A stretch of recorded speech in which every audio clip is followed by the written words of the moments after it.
Hello दोस्तों, आज की इस वीडियो पे मैं आप लोगों को सिखाऊंगी एप्रिसिएशन और depreciation with respect to currency. देखिए, कोई भी एक कंट्री का जो करेंसी है उसका जो वैल्यू है वो डिटरमाइन किया जाता है अलग अलग तरीक़ों से। अगर हम बात करें फ्लोटिंग एक्सचेंज रेट की, यानी कि जब किसी एक कंट्री का जो करेंसी है उसको जब डिटरमाइन किया जाता है मार्केट, उस करेंसी का मार्केट डिमांड और उस करेंसी का मार्केट सप्लाई से, जब उस करेंसी का जब वैल्यू मार्केट डिमांड और सप्लाई से डिटरमाइंड किया जाता है उसको बोला जाता है फ्लोटिंग एक्सचेंज रेट।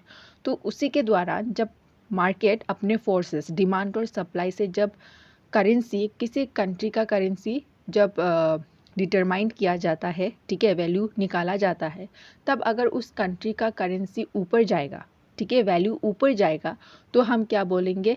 एप्रिसिएशन। ठीक है।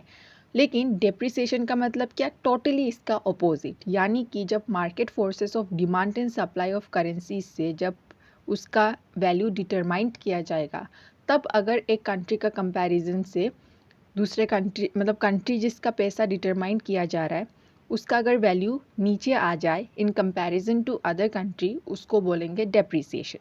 समझिए, एक एग्जांपल से मैं अभी समझाती हूँ। देखिए, पकड़ लेते हैं $1 इज़ इक्वल टू ₹84।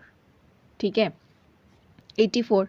तो एप्रिसिएशन के केस में क्या होगा? जब 84 रुपीज़ 80 आ गया, पकड़ लेते हैं, ठीक है, तो इसका मतलब कंट्री का जो करेंसी है वो क्या है? एप्रिशिएट हुआ है, यानी कि हमारी कंट्री की करेंसी रुपीज़ क्या हुआ है?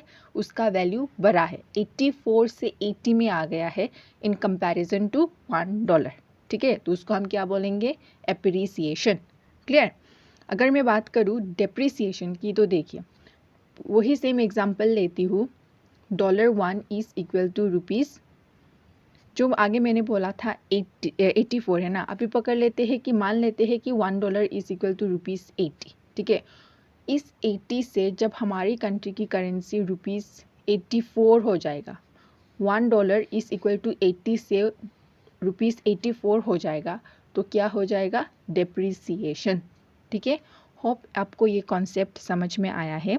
ऐसा और नॉलेजेबल वीडियोस पाने के लिए सब्सक्राइब कीजिए ब्रेन ब्लूम क्लासेस को। Thank you so much.